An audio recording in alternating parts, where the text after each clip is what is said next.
Pero este aspecto en particular no ha cambiado.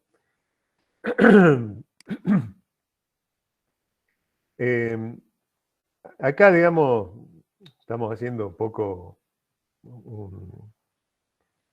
digamos, declarando el enfoque que tiene el tema, que básicamente es la protección de la salud y la integridad del trabajador, y buscar una forma sistemática de abordar este problema, porque he visto muchas veces, ¿no?, que se trata de ir tomando medidas sobre el tema seguridad, pero no con un orden, no con una guía, sino simplemente lo que se va viendo mal se va tratando de solucionar, y no es la mejor manera de hacer un plan de acción, ¿no?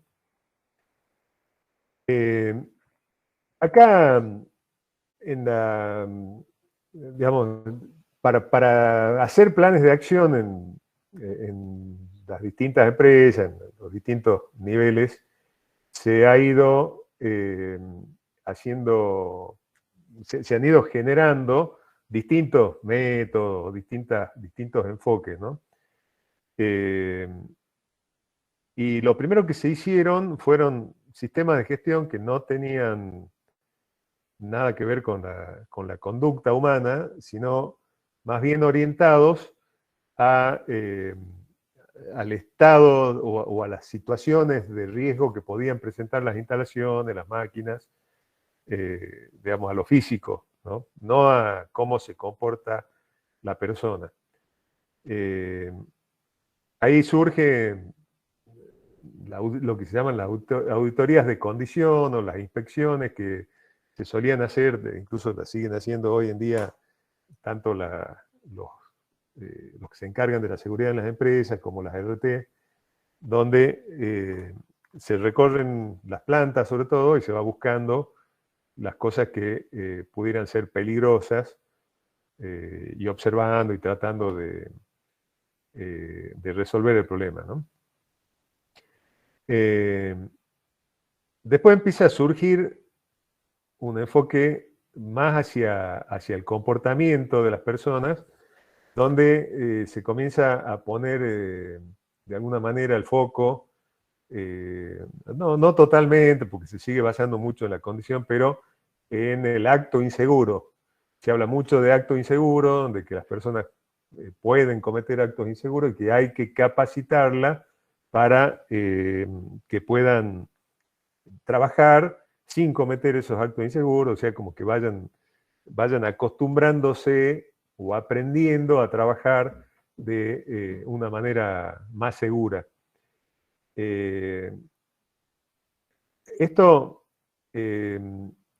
termina, digamos, o de alguna manera lleva a que se elaboren procedimientos de trabajo seguro, que es quizás lo que más se está haciendo actualmente, ¿no? Se observa cómo trabaja la gente, además de cómo están las instalaciones en el lugar de trabajo, instalaciones, máquinas, etcétera, equipos, herramientas, y se busca mejorar la situación. Por supuesto, cuando son instalaciones hay que hacer inversiones para resolver los problemas o arreglar lo que esté mal. Lo mismo cuando son herramientas, ¿no? Exactamente igual. Pero cuando son cuestiones conductuales, lo que se hace es capacitar a las personas sobre un procedimiento de trabajo seguro, o si ocurre un incidente que deje al descubierto de que no existía un procedimiento de trabajo seguro, bueno, se elabora en ese momento y a partir de ahí se intenta trabajar con ese enfoque, mejor dicho, con ese procedimiento. Lo más avanzado actualmente es lo que se llama el enfoque conductual sistémico, que viene de... Yo la primera vez que he visto algo de esto habrá sido en el año 2002, más o menos. Es una cuestión que nació en el hemisferio norte más o menos en el año 2000. Y se llama seguridad basada en el comportamiento,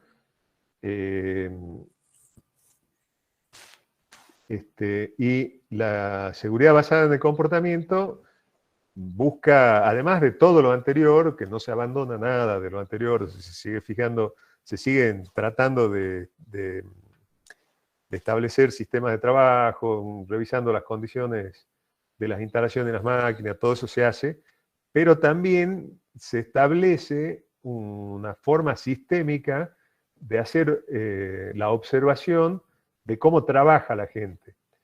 Y se establecen sistemas de incentivos para que la gente vaya reforzando en su subconsciente cuál es la forma en la que debe trabajar, cuál es la mejor forma en la que debe trabajar. Todo esto en base a incentivos y eventualmente también castigo, pero se usa menos el castigo porque no es tan efectivo, ¿no? El castigo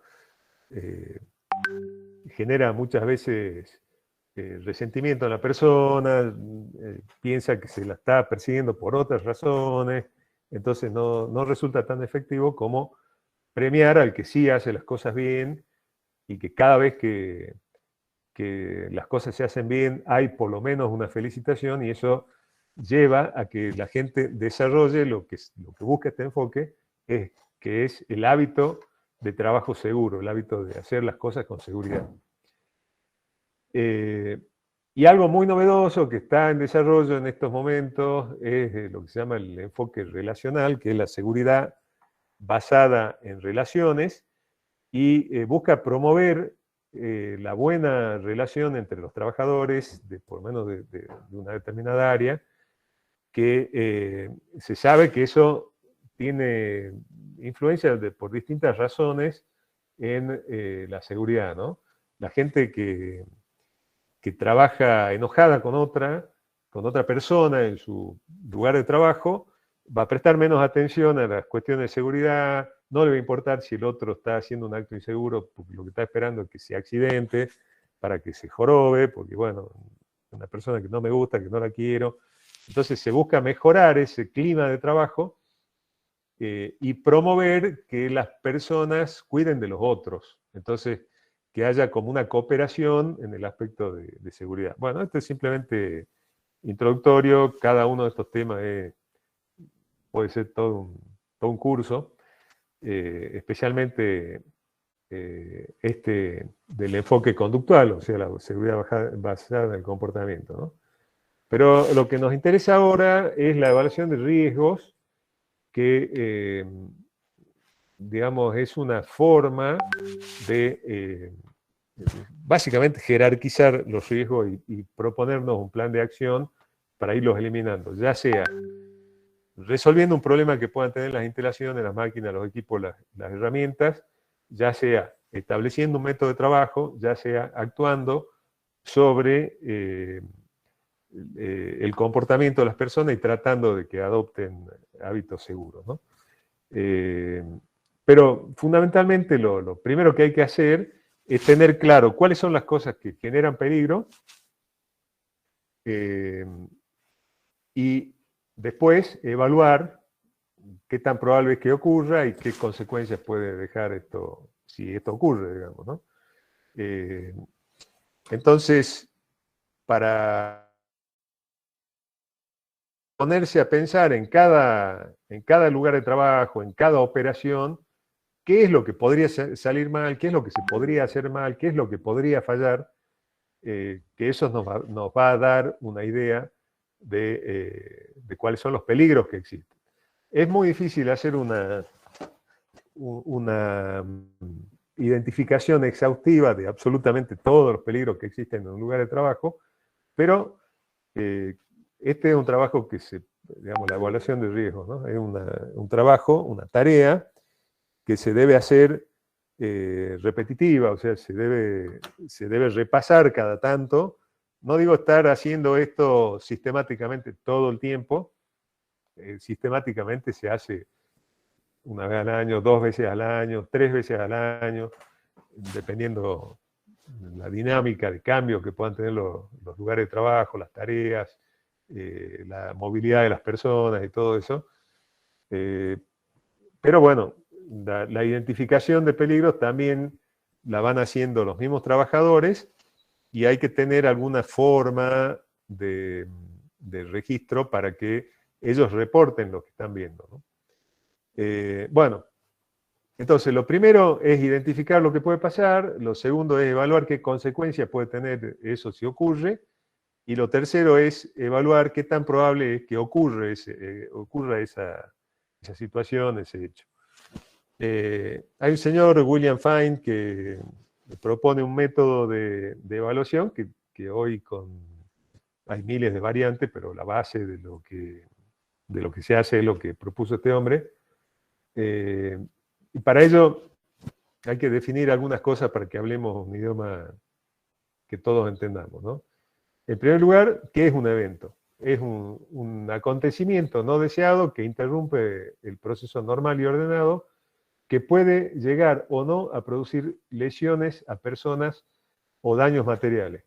Esto lo escribí como definición porque hay mucha confusión en mencionar una situación como que ocurrió un accidente, ocurrió un incidente, ¿qué es lo que diferencia un incidente de un accidente, etcétera, etcétera? Nada de eso importa, lo importante es que ocurre un evento, y ese evento puede o no dejar consecuencias, y en función de eso lo llamaremos o no accidente, ¿no? Pero básicamente el término correcto para denominar una situación de este tipo, repito, es algo que no queremos que ocurra, que interrumpe el proceso normal de tareas, o las desordena mínimamente, y que eso puede llegar a dejar lesiones a las personas o daños materiales, entendiendo que una pérdida de tiempo ya es un daño material, ¿no? Económico por lo menos. ¿Qué es un peligro? Dice, peligro es una fuente o situación con potencial para provocar una pérdida, tal como un daño a personas, daño a instalaciones o equipos, daño al medio ambiente, o cualquier otra pérdida económica. Esto incluye pérdida de tiempo y retraso, bueno, un poquito más profundo lo que yo acabo de decir, pero para denominar a un evento como peligro tiene que tener estas características, ¿no? ¿Qué es un riesgo? Bueno, ahí ya viene el concepto que hemos charlado en la última clase que tuvimos, que es la combinación de la probabilidad de que ocurra algo y la magnitud de la consecuencia que deja ese algo si es que realmente ocurre. Entonces, esa combinación hay que buscar alguna manera de hacerla. Fine propone una manera que la vamos a ver a continuación. En base a esa manera que propone Fine, determina un índice, un número, que es el nivel de riesgo, que es un valor numérico asignado al riesgo cuya magnitud representa la peligrosidad o importancia del mismo. Va a ser la combinación de las dos cosas, de las consecuencias que deja el evento si ocurre y de la probabilidad de que ocurra el evento. Y algunos otros condimentos que a veces se hacen intervenir para determinar un nivel de riesgo. Pero lo que estamos buscando es ponerle un número que me sirva para ordenar de mayor a menor cuáles son los riesgos de acuerdo a su nivel de peligrosidad. Uy, perdón.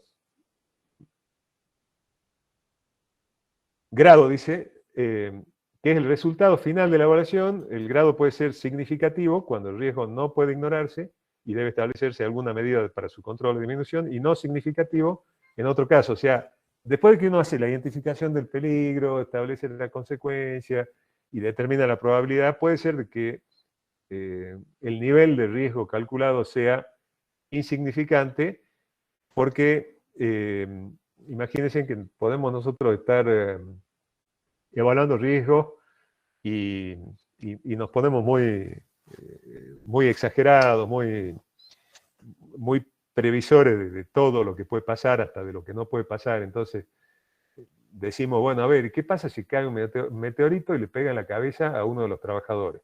Y lo va a matar, sí, lo va a matar. Entonces, la magnitud de la consecuencia es la muerte, una de las peores cosas que puede pasar.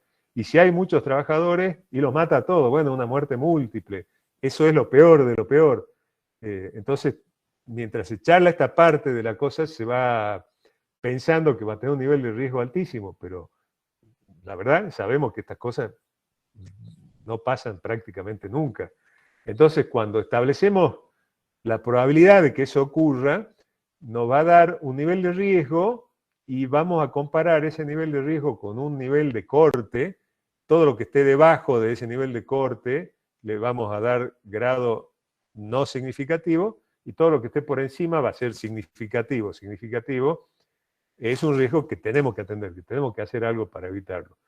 Este tema del meteorito obviamente va a ser no significativo porque va a tener una probabilidad prácticamente cero de que ocurra ese evento. Así que básicamente el grado va a ser como la depuración de nuestro registro de todos los riesgos, todos los peligros que hemos encontrado, eliminando aquellos que no requieren de que perdamos tiempo tratando de, ni mucho menos plata, tratando de controlarlos, porque no van a dejar un daño importante, o no van a ocurrir directamente, ¿no?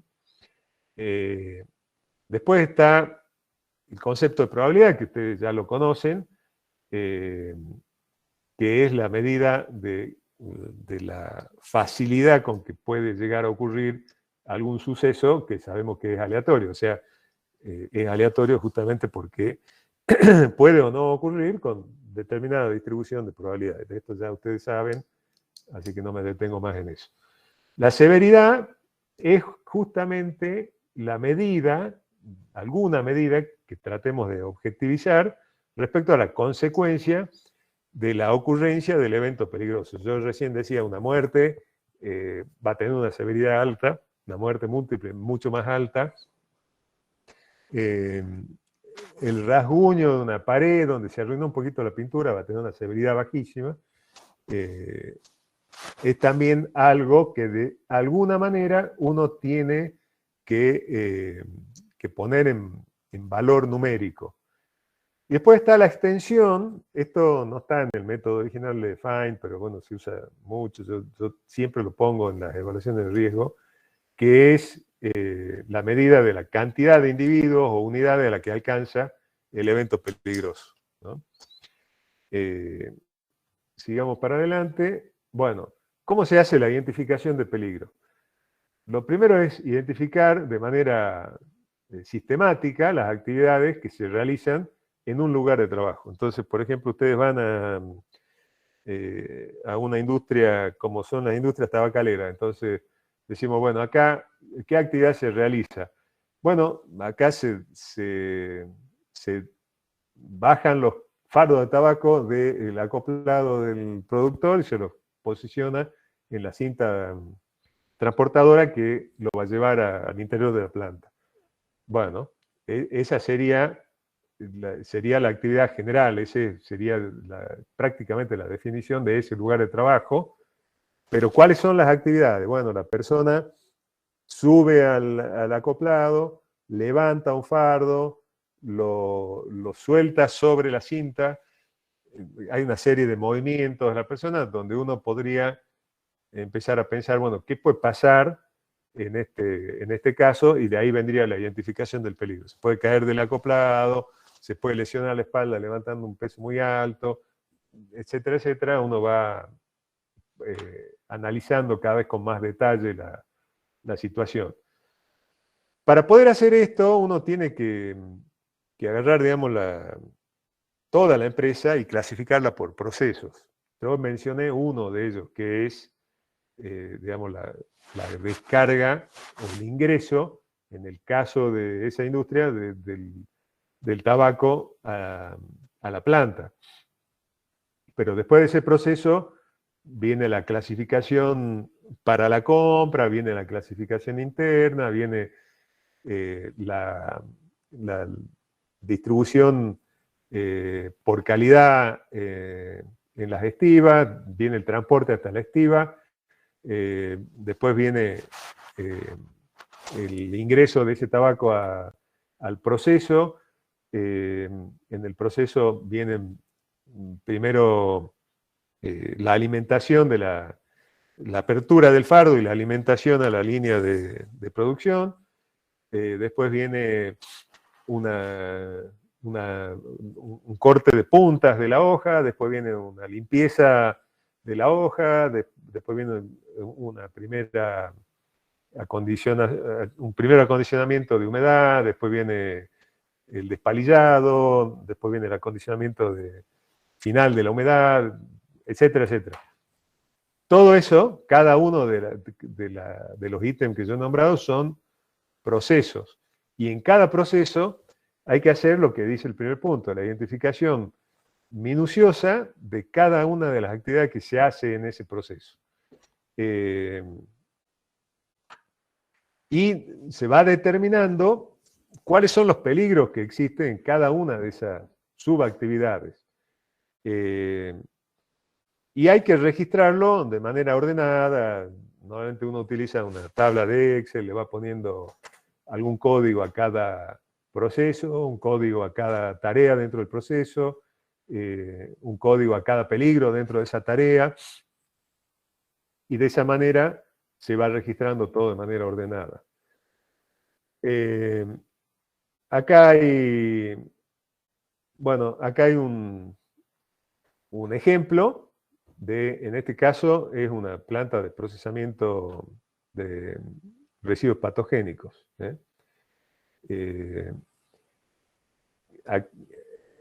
Digamos, los procesos identificados son la recolección y transporte. Esto es una tarea que se hace fuera del establecimiento, la descarga en planta, y después vienen los procesos de la planta, que es la termodestrucción en el horno pirolítico, almacenamiento temporario, operación del horno, esterilización en autoclave, operación de la caldera, que vaya a horno pirolítico o autoclave, depende de si se trata de un residuo peligroso que se va a destruir, digamos, por calor, o se trata de un residuo patogénico que se va a inertizar también por calor, ¿no? La caldera opera fundamentalmente para darle temperatura al autoclave. En cambio el horno tiene su propio quemador. Bueno, no importa el detalle, pero hay que identificar los procesos. Después vamos a ver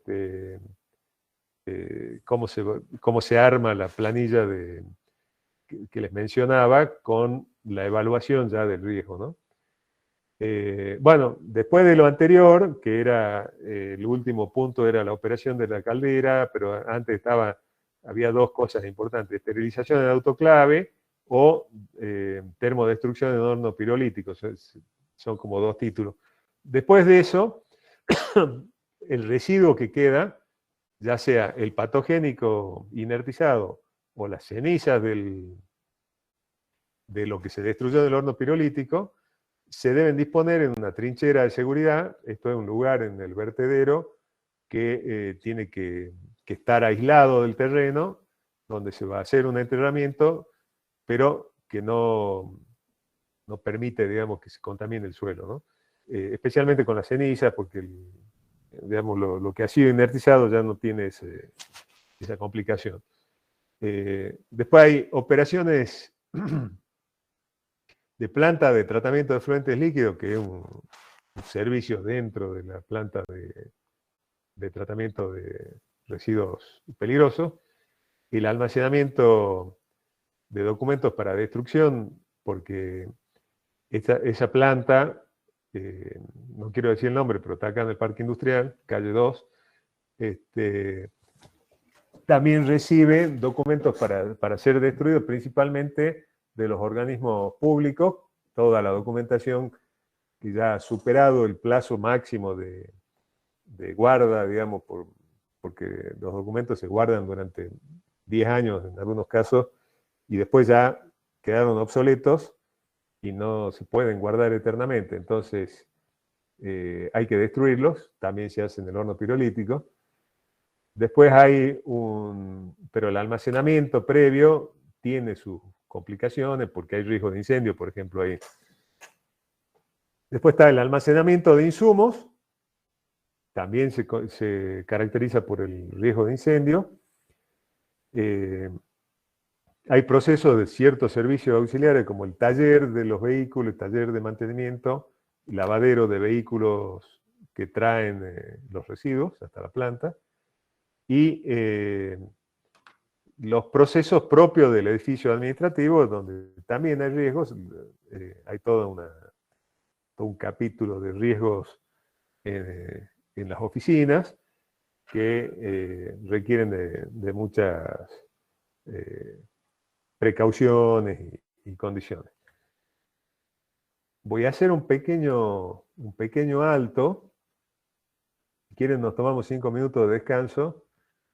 Tengo que ir a atender el timbre y seguimos enseguida. Nos tomamos 5 minutos.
Bueno, continuamos.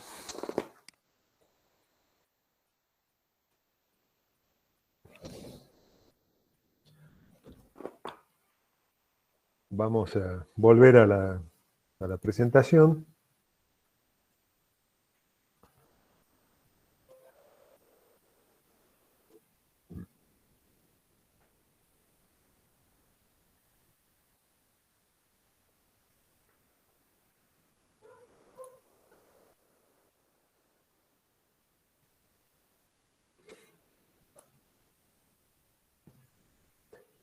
No sé si ven...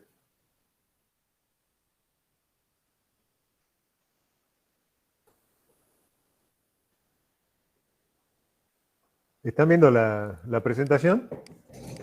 Sí, profe, se ve bien. Bueno. Si se ve bien, no le doy importancia a los mensajes que me manda Google. Bueno, entonces de esta manera uno puede ir haciendo una división de toda la empresa y de todo el trabajo en procesos. Fíjense que no se trata de un diagrama de flujo, ¿no? Sino de identificar trabajos que se hacen en un área, por ejemplo, taller y lavadero. Eso es un área de la empresa donde nosotros vamos a ir a ver, podemos encontrar subprocesos ahí, porque no es lo mismo un trabajo de mantenimiento para la planta que un trabajo de mantenimiento de un vehículo que el lavado de un vehículo, ¿no? O sea, esto se puede ir abriendo cada vez más.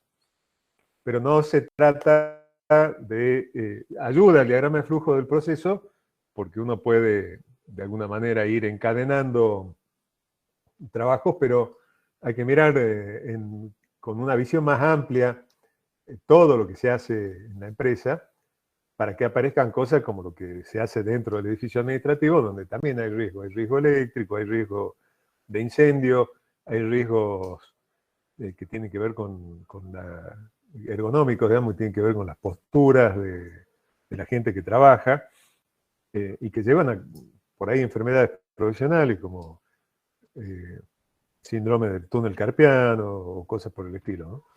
Bien, ahora vamos a ver el análisis de la severidad. Hasta acá, hasta lo anterior era cómo desglosamos o cómo dividimos la empresa y los trabajos que se hacen en ella para identificar, para tener, digamos, dónde ir identificando los peligros. Y ahora nos centremos un poquito en el análisis de severidad, que fundamentalmente consiste en identificar las consecuencias que puede tener algo que estamos imaginando que puede pasar. Uno siempre puede imaginar distintos escenarios y por lo tanto distintas consecuencias para el mismo evento. Vamos a suponer en planta, hay autoelevadores que transitan con carga y supongamos que el riesgo que estamos, o el peligro que estamos analizando es que una persona sea atropellada por un autoelevador. Y puede, digamos, las consecuencias o la severidad del accidente puede ir desde un susto, donde a lo mejor la persona es tocada apenas por el autoelevador, que quizás gira y le pasa cerca y en una condición en que no ni siquiera la desestabiliza a la persona, hasta matarla a la persona. ¿Qué debemos nosotros utilizar como severidad para ese peligro? Y tenemos que usar la peor. Tenemos que, si existe la chance de que una persona muera por eso que ocurre, pues ese sería el nivel de severidad o la consecuencia que tenemos que utilizar en el análisis de severidad. Y esto vale también para las enfermedades laborales. Si tenemos, por ejemplo, un nivel de ruido alto, y a algunas personas capaz que no le hace nada, pero a otras personas que son más sensibles les puede hacer perder su capacidad auditiva, produciéndole una hipoacusia. Y bueno, ahí es como un poco más fácil porque las enfermedades laborales es como que existe una tabulación de cuál sería económicamente la indemnización para una persona. Entonces ahí tenemos un indicador más claro de cuál es la severidad que puede poner en dinero. Y esta idea de poner todo en dinero, ya vamos a ver que nos ayuda justamente al análisis de severidad, ¿no? Y en el penúltimo párrafo te decimos, no solo hay que considerar las consecuencias personales, sino también las consecuencias materiales. Y yo les acabo de decir que vamos a utilizar un indicador de valor económico. Pero uno dice, bueno, pero las consecuencias personales, ¿se le puede poner un valor económico? Sí, lo podemos hacer guiándonos, por ejemplo, por la indemnización que va a percibir la persona, como una primera aproximación, porque en realidad el costo que tiene para la empresa es algo diferente, no tiene mucho que ver con la indemnización, sino tiene que ver con otras cosas. Pero ese costo es bastante difícil de evaluar, ¿no? De determinar. Uno dice, bueno, a ver, ¿cuál es el costo de haber tenido un accidente de estas características y que una persona pierda un dedo? Bueno, en el momento en que ocurre el accidente, seguramente vamos a tener una parada, por lo menos de ese sector. Va a haber mucha gente conmocionada, se va a tardar en volver a arrancar. Cuando se arranque, no se va a seguir trabajando con la misma productividad, porque la gente está conmocionada. La persona lastimada tuvo que ser atendida, o sea, a lo mejor hay que llamar a un servicio de ambulancia, que va a tener un costo. Hay que hacerle unos primeros auxilios y utilizar material que va a tener un costo. Esa persona va a perder días de trabajo y va a tener que ser reemplazada probablemente, y eso también tiene un costo. Entonces, hay una enorme cantidad de cuestiones que cuestan plata, que contribuyen que contribuyen al costo del accidente, ¿no? Pero yo creo que una buena guía es utilizar, digamos, la indemnización como una primera aproximación, porque solamente esto nos va a servir para después hacer una clasificación de qué es más grave que qué evento tiene una consecuencia más grave que otro evento, digamos, ¿no? ¿Cuál es más grave de los dos? Entonces, siempre y cuando seamos coherentes en usar para todos los casos el mismo criterio, está bien, digamos, cuál sea el criterio que adoptemos. Bueno.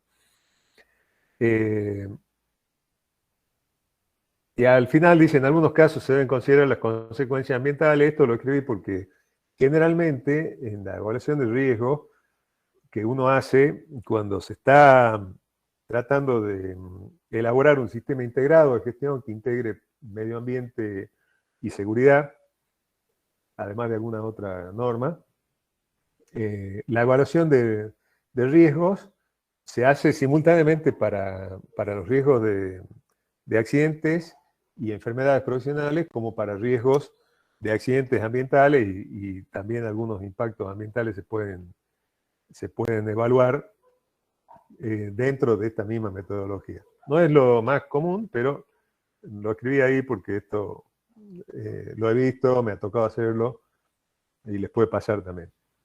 Bueno,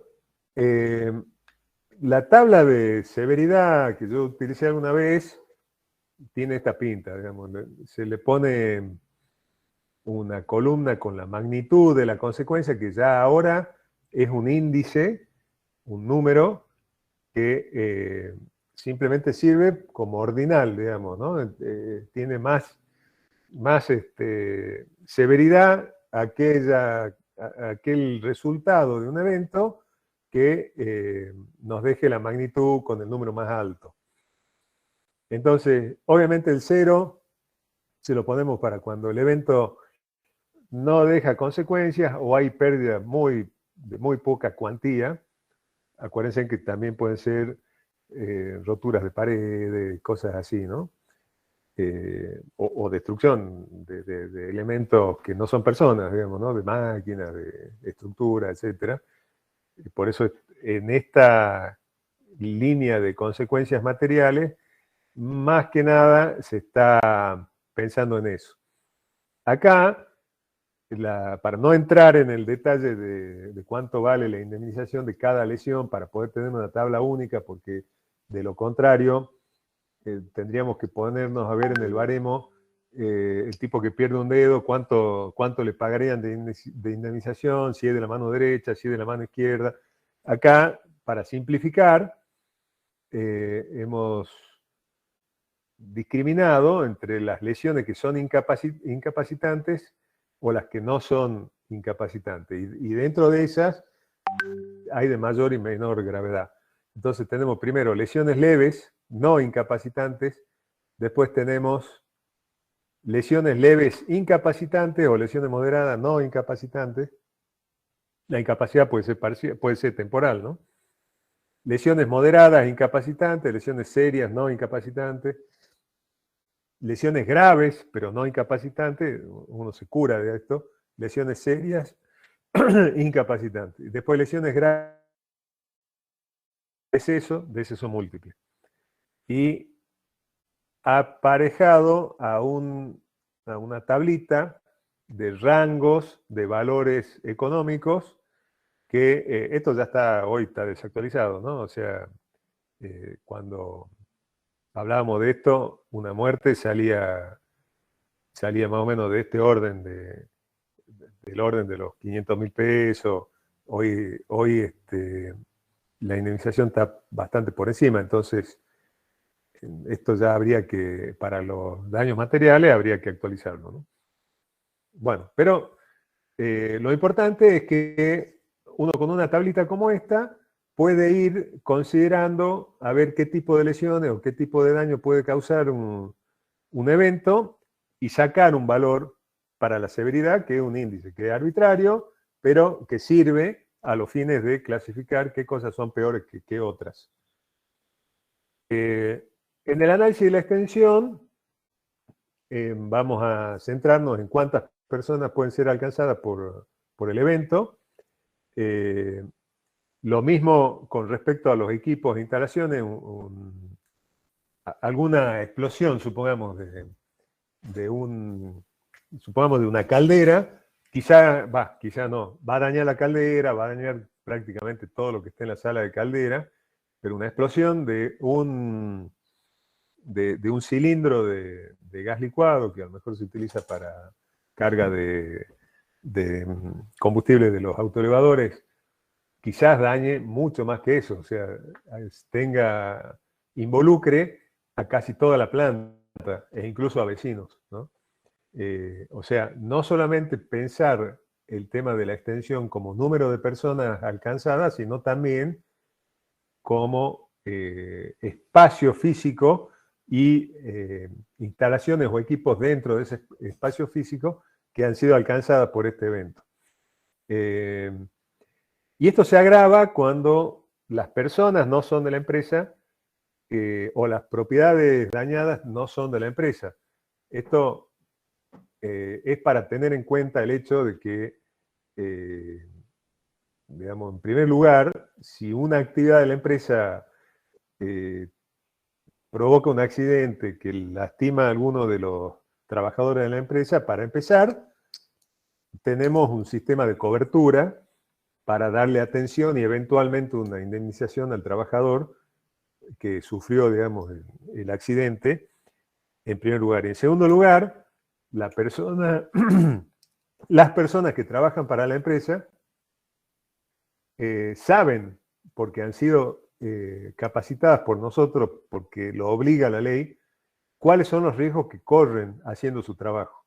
Entonces es como que la persona de alguna manera acepta que está sometida a ese riesgo. En cambio, una persona que pasa frente a la fábrica y revienta algo y la lastima o la mata, no tiene por qué estar sabiendo de que va a correr ese riesgo solamente por transitar por esa vereda. Entonces, esto hace que la extensión se considere mayor cuando, además de alguien de la empresa, alcanza a alguien de fuera de la empresa. Ocurre mucho con los accidentes de tránsito, donde un vehículo de la empresa choca contra un vehículo privado. Entonces está alcanzando, si hay daños personales, a las personas que no son de la empresa y a la propiedad ajena.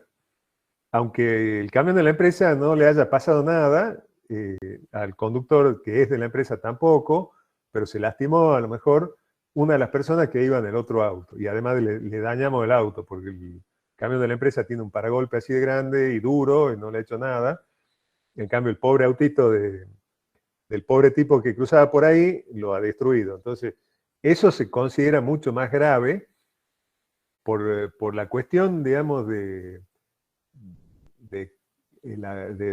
todo lo que dije antes, o sea, de las coberturas y del conocimiento de estar expuesto a un riesgo o no, en primer lugar, y segundo, porque también tiene impacto en la imagen de la empresa, y la afectación de la imagen de la empresa, que parece una cosa a lo mejor superflua, no es tan superflua, porque termina condicionando la supervivencia de la empresa y por lo tanto afectará a la fuente de trabajo, a la fuente de riqueza, que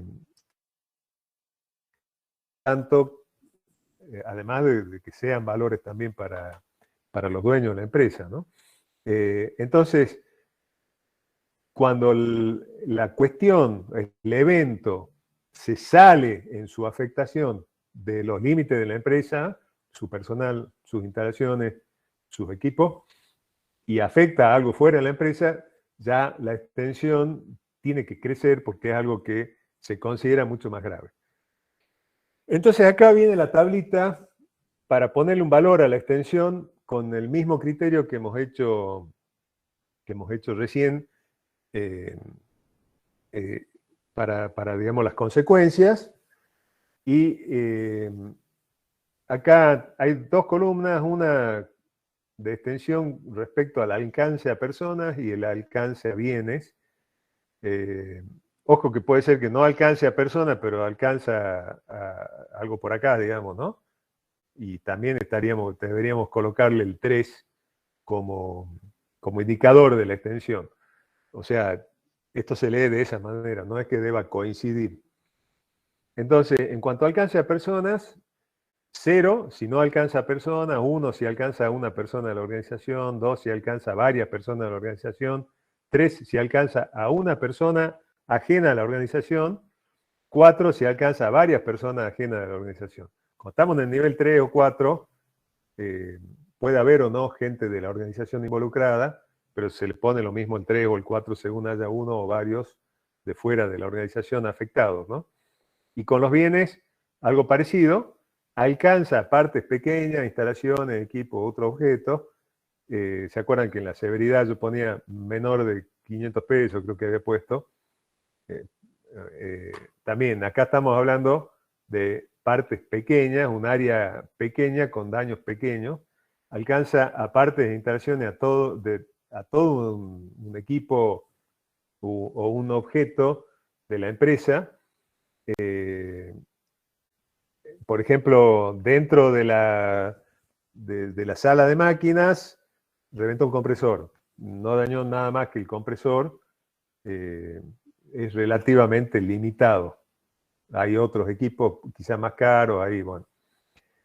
Después, el nivel 2 dice alcanza a grandes partes de las instalaciones, a varios equipos u objetos. Ya reventó el compresor y dañó también un intercambiador de calor que estaba al lado. Ya en vez de ser 1 pasa a ser 2. Después dice, alcanza a instalaciones propias completas o a un equipo u objeto ajeno a la organización. O sea, esto quiere decir, se quemó toda la planta o se quemó parte de la planta y la casa del vecino. Ahí estamos en nivel 3. O hay ya acá también hacemos tallar un poco el tema ambiental, daño ambiental reversible. Por ejemplo, un derrame de hidrocarburos porque se nos rompió un tanque y dañamos, además del terreno del vecino, que le arruinamos el fondo, digamos, del vecino, además hemos dañado ambientalmente al suelo, pero esto es reversible, podemos hacer un tratamiento y si esto es así, estamos en el nivel 3.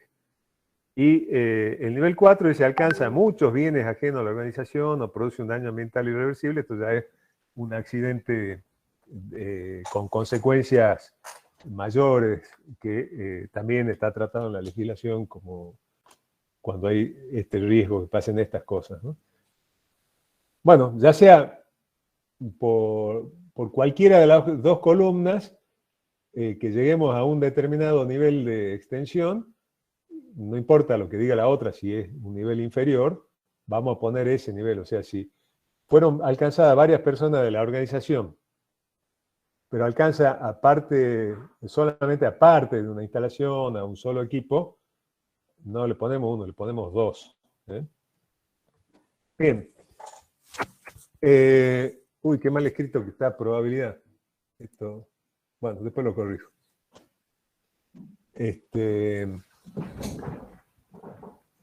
Bueno, el análisis de la probabilidad es también acá difícil determinar una probabilidad bayesiana, ¿no? Así que lo que vamos a hacer es un poco en base a las experiencias de la gente, en base a cómo interpretamos nosotros la posibilidad de que algo ocurra, si nos parece más probable o más verosímil que pase una vez, muchas veces, pocas veces. En función de eso vamos a tratar también de asignar un índice, no un valor de probabilidad entre 0 y 1 o 0 y 100%, sino algo, un indicador que nos dé una idea de si una cosa es más probable que ocurra que otra que tiene un índice menor.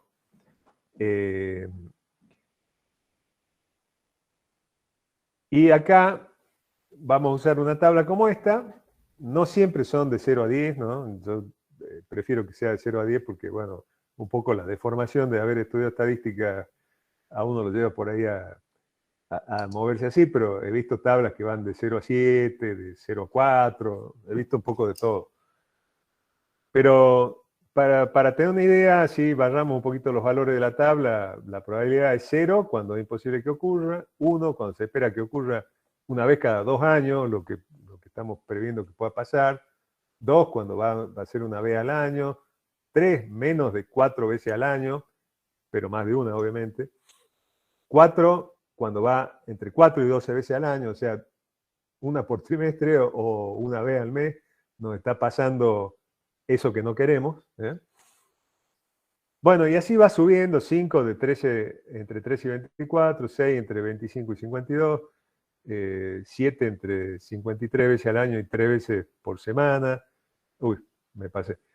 Una vez al día, el 8, varias veces al día, ocurre continuamente. Y acá, para que ustedes tengan una idea de qué puede ser en cada caso, por ejemplo, ocurre continuamente una planta que produce ruido de manera continua, trabaja 24 horas y produce ruido. Cualquier persona que ingrese al lugar de trabajo va a estar sometida a esa agresión. La consecuencia o la severidad es que puede llegar a tener una hipoacusia, y la probabilidad de que la tenga vamos a usar el índice 10, porque es algo que ocurre continuamente. Entonces, es muy alta la probabilidad de que ocurra. Comparado con otro evento que uno puede valorar y decir, a ver, hablábamos hace un ratito de si el autoelevador puede atropellar a una persona.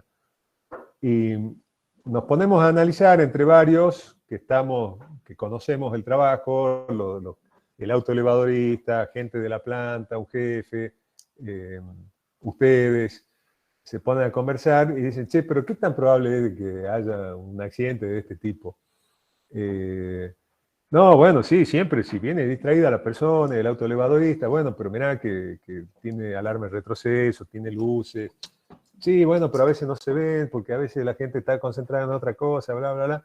Después de todas esas consideraciones, empezamos a decir, bueno, a ver, pero pará, ha ocurrido esto y siempre hay un viejo que dice, ah, yo me acuerdo, sí, el año pasado a fulano, a González, este, lo atropelló el autoelevador, pero fue despacito, ¿no? Fue despacito. Así que no le pasó nada. Bueno, ya sabemos que el año pasado pasó. Che, ¿y pasó alguna vez antes? Y a lo mejor dice, ah, el año pasado también tuvimos un accidente de ese tipo. Bueno, ya sabemos que va a tener el índice 2, está pasando esto una vez al año. No necesariamente tiene que haber ocurrido para que uno asigne una frecuencia como esta, ¿no? Sino que a veces por lo que uno conoce de otras plantas similares, y decir, bueno, esto yo sé que está pasando con bastante frecuencia en otras plantas similares, en otras plantas que usan este tipo de equipo. Así que a veces uno, por digamos, comparación con otras situaciones, asigna un valor de probabilidad. Y acá, si uno se va a equivocar, hay que tratar de equivocarse para arriba, ¿no? Si uno subestima la probabilidad, puede ser que el riesgo termine siendo insignificante y por lo tanto no lo controlemos. Y es mejor sobreestimarlo y después darnos cuenta de que en realidad esto no pasa y que hemos tomado o gastado algún dinero en controlar un riesgo que pasa menos veces de lo que creíamos. Pero bueno, es mejor esa situación que subestimarlo y que después tengamos un accidente y no lo controlamos por haberlo considerado insignificante, ¿no? ¿Cómo se va a definir el nivel de riesgo? Simplemente por el producto de los 3 valores que hayamos obtenido para cada situación, para cada peligro, de las tablas anteriores. Entonces va a ser el valorcito que obtengamos de la severidad por el valor que obtengamos de la probabilidad y que hayamos obtenido también de la extensión, simplemente multiplicado, y eso nos va a permitir ponerle a cada uno de los peligros que hemos identificado en una larga tabla de Excel, depende por supuesto de la complejidad de la industria, del proceso, del trabajo, pero más largo, más corta, tenemos un listado de posibles peligros a los cuales le vamos a ir asignando una columna para la severidad, una columna para la probabilidad, una columna para la extensión y otra columna para el resultado, que nos va a permitir después ordenar la tabla en función de ese nivel de riesgo, de mayor a menor, y vamos a poder decir, bueno, hacemos un corte de acá para abajo, esto no le vamos a llevar el apunte, y de acá para arriba sí, y empezando por el primero de todos, vamos a empezar a tomar medidas para controlar esa situación de peligro.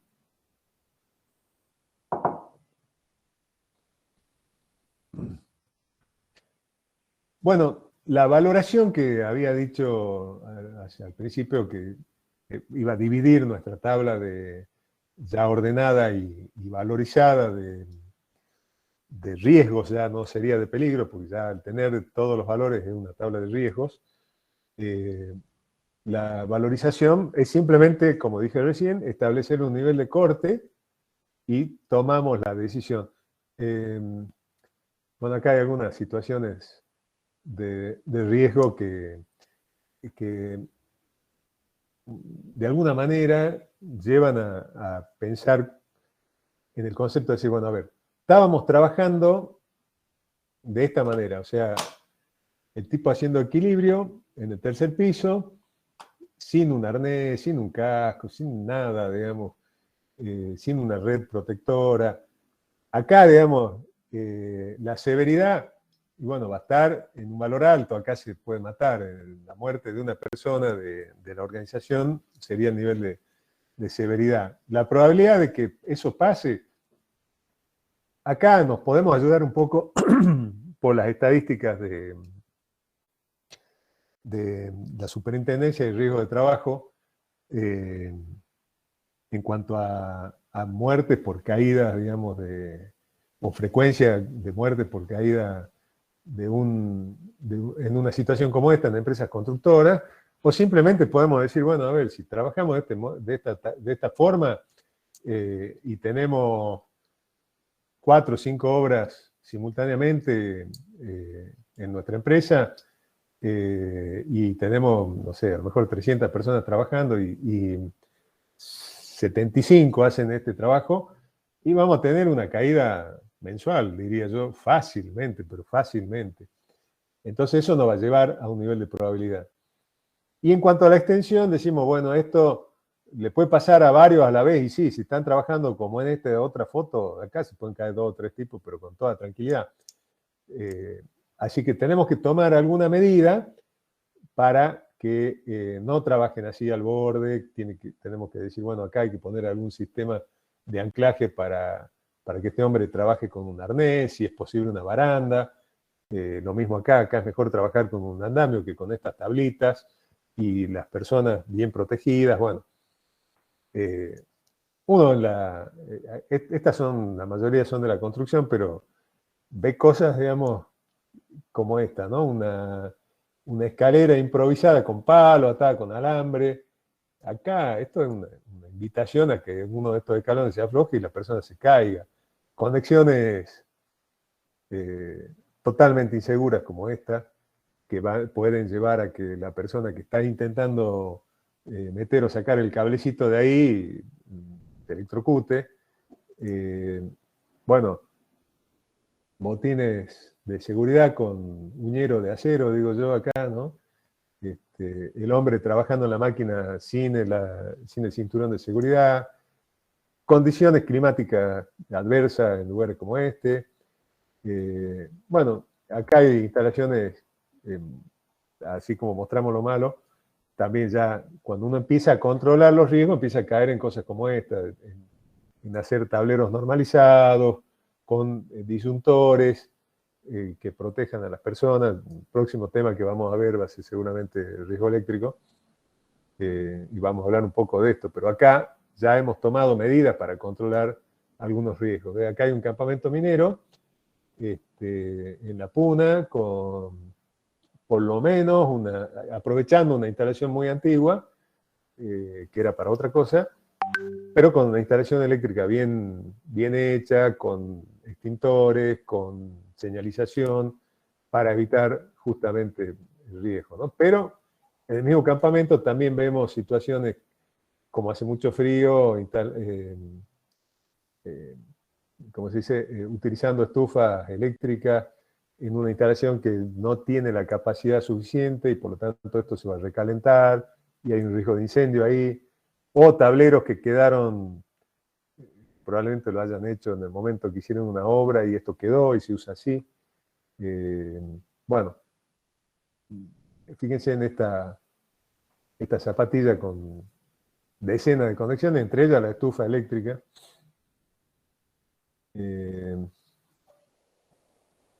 Sobre esta mesa, que es de chapa, este motor está siendo probado con una llave que no tiene ninguna protección, y cualquier cablecito o bornera puede tomar contacto con la mesa, y el que está tocando la mesa, bueno, se nos va, ¿no? Acá hay otro concepto que normalmente se utiliza, que está relacionado a la evaluación de riesgo que acabamos de ver cómo se hace. Cuando uno la tiene, puede cambiar de nivel en cuanto a dónde estamos con respecto a esta pirámide, ¿no? Esta pirámide, ¿qué nos dice? Que cuando hay una fatalidad,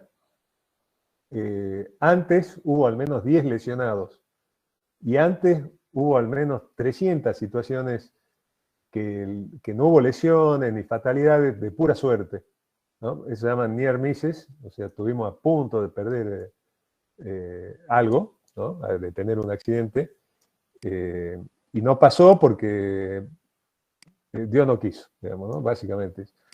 Y por cada 300 near misses hay miles de situaciones y comportamientos riesgosos sobre los cuales, si somos proactivos, vamos a actuar. O sea, si esperamos que una persona muera para investigar por qué murió y cuáles fueron las condiciones que llevaron a que eso pase, cuál era el método de trabajo que estaba mal, cuál era la instalación que estaba fallida, vamos a ser reactivos. O sea, si recién tomamos medidas cuando algo pasa, incluso desde los near misses para arriba, estamos siendo reactivos.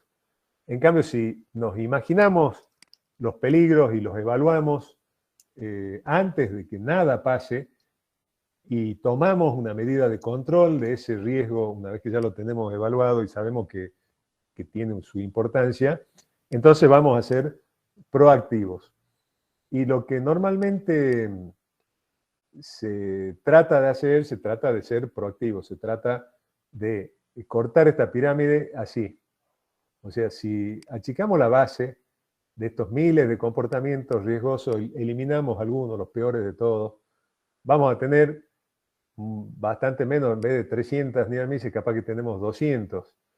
Y a lo mejor en vez de 10 lesionados, quizás tenemos solo 7 y a lo mejor evitamos que muera alguien. Y si nos vamos más para allá, somos más proactivos, vamos a tener cada vez menos comportamientos y situaciones de riesgo y condiciones inseguras, y vamos a tener pocos near misses, quizá ningún lesionado y desde luego ningún muerto, ¿no? Así que un poco de eso se trata. Acá hay una matriz ya elaborada. Esta es también para plantas de residuos peligrosos y patogénicos, donde tenemos los procesos codificados, tienen cada uno un numerito. Y acá el evento que puede ocurrir para, dentro de lo que es recolección y transporte de los residuos, que es el código 100, tiene el proceso 110, este sería el 100, este es el 110, para poder ir abriendo, digamos, subtareas. Acá lo hemos abierto en al menos 2, residuos patogénicos y residuos industriales. ¿Y qué es lo que puede pasar en la recolección de residuos patogénicos? Un accidente de tránsito grave, un accidente de tránsito menor, un incendio de la unidad, desperfecto mecánico, rotura de bolsas plásticas, contaminación de personas, rotura de bolsas plásticas con consecuencias menores, etc. Y se le pone un código a cada uno de esos eventos, se empieza a trabajar en ver qué tan grave puede ser si pasa esto, qué extensión puede tener. Acá estamos previendo que siempre va a haber gente externa involucrada, por lo menos en los que son accidentes de tránsito grave o menor, por eso la extensión es alta. ¿Con qué probabilidad puede pasar algo así? Obviamente un accidente de tránsito grave es menos probable que un accidente de tránsito menor. Y eso nos da un nivel de riesgo que son números altos, 28, 36 son números altos. 14, un nivel más moderado, pero sigue siendo un numerito alto. Uy, perdón. Y así vamos llenando la tabla, calculando, y establecemos cuál sería nuestro valor de corte. Acá no está escrito, pero seguramente el nivel de corte acá debe haber sido 7, y todo riesgo que dé por debajo de 7 se le pone no significativo. Acá tenemos 2 ejemplos que dan 2 como nivel de riesgo. Bueno, por la combinación de todos valores bajos, ¿no? Este tiene un poquito más de probabilidad que el anterior, que da significativo, pero ni la extensión ni la gravedad son altas, por lo tanto va a dar que este riesgo es no significativo, y por lo tanto a este riesgo no le voy a dar mayor atención. Este era, desperfecto mecánico. Obviamente el desperfecto mecánico no es algo comparable al incendio de la unidad, un accidente menor, no es comparable a eso. Y bueno, todos los demás que dan por encima del valor que hayamos elegido como de corte, lo vamos a considerar significativo. Si se ordena esta tabla de mayor a menor, vamos a ver que estos dos riesgos, que es el accidente de tránsito menor, y este otro, que es lo mismo, pero para la recolección de patogénicos, van a quedar en primer lugar. Entonces lo que tenemos que hacer es tratar de prepararnos para que eso no ocurra, con capacitación de los conductores, con buen mantenimiento de las unidades para que no haya problemas mecánicos que lleven a accidentes, con selección adecuada de los recorridos, una serie de medidas que podemos llegar a tomar para controlar. Después nos va a salir en segundo lugar el accidente de tránsito grave, en tercer lugar nos va a salir el incendio de la unidad. Bueno, son muy parecidos en los dos casos. Junto con el accidente de tránsito grave se van a mezclar estos, ¿no? Roturas de bolsas plásticas, que en el caso de los patogénicos es algo complejo porque podríamos estar diseminando una plaga, ¿no? Y de bolsas plásticas con consecuencias menores porque se ha roto en un lugar donde no puede pasar nada, no ha caído en la vía pública o algo así, también tiene un valor alto porque es más probable. No es por eso, porque es... por la extensión. Bueno, la cuestión es que van a quedar los 36 primeros, los 28 segundos, los que tengan valor 14 tercero, los que tienen valor 2, en este caso, de los pocos que vemos de la tabla, van a ser dejados de lado, no se los va a considerar, no se va a tomar ninguna medida. Bueno, ahí termina este tema. Después yo le voy a mandar le voy a mandar la presentación y el procedimiento, que creo que lo tengo acá. ¿Lo están viendo? Este es el procedimiento que yo habitualmente utilizo. No sé si está basado en cuál de las empresas que... este es el mismo ejemplo de la presentación. O sea, esto es la empresa de residuos peligrosos y patogénicos. No es muy diferente a lo que dice la presentación, pero bueno, está por lo menos con formato de procedimiento ISO, que ustedes lo podrían llegar a utilizar, llegado el caso, tenerlo como ejemplo. Creo que la tablita acá de la valoración está un poco más completa, con lo cual a lo mejor les ayuda, digamos, a entender cuando lo lean. Así que bueno, vamos a volver al estado normal y cortamos acá. Nos vemos en la próxima clase, chicos. ¿Hay alguna duda, alguna pregunta sobre esto? No, ninguna, profe. ¿Se entendió todo? Sí. Profe, bueno, ¿cómo establece los valores de corte? Mira, es una muy buena pregunta porque no hay una fórmula para eso. El valor de corte, si uno mira la tabla, empieza a darse cuenta cuáles son las cosas a las que no vale la pena prestarle atención.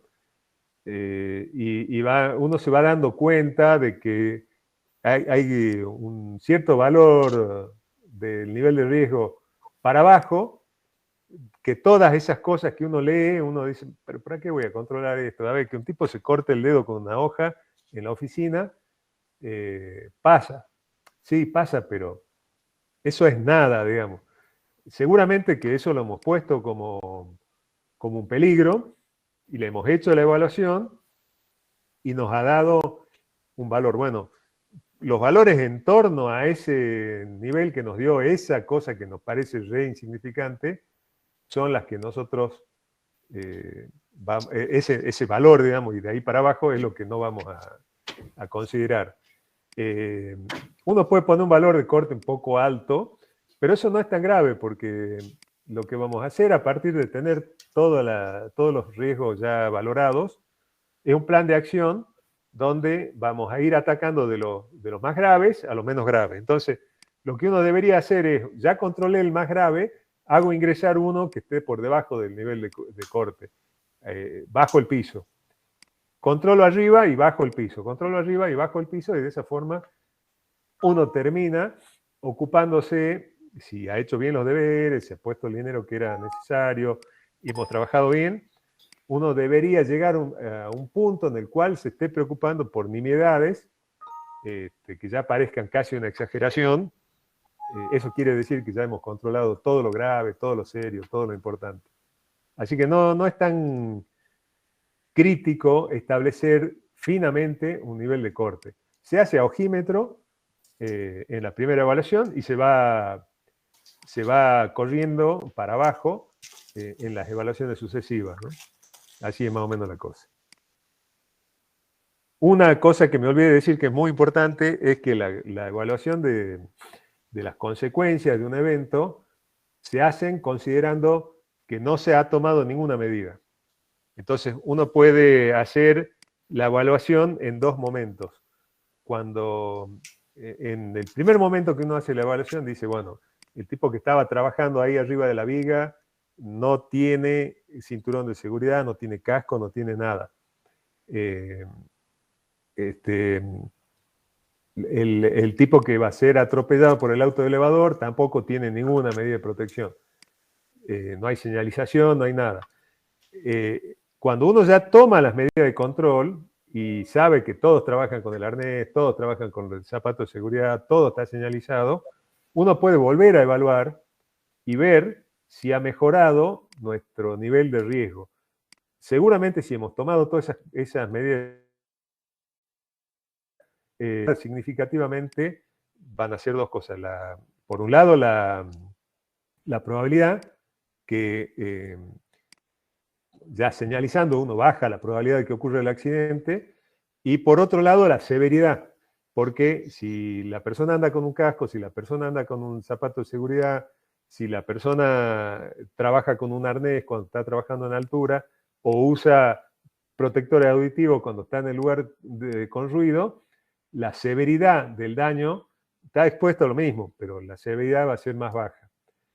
Así que uno ahí puede hacer en una segunda instancia una corrección, una vez que ya tomó y está seguro que todas esas medidas se aplican, se puede hacer considerando las medidas de control tomadas. Y va a dar otros niveles, y entonces van a aparecer otros riesgos a controlar como más significativos que aquellos que ya tienen medidas de control, ¿no? Así que bueno, de esa forma más o menos se trabaja. ¿Alguna otra pregunta?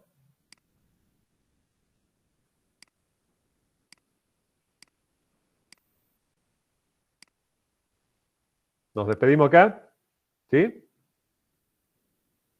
Bueno. Bueno, profe, hasta luego. Hasta luego. Nos vemos en la próxima. Adiós, hasta luego.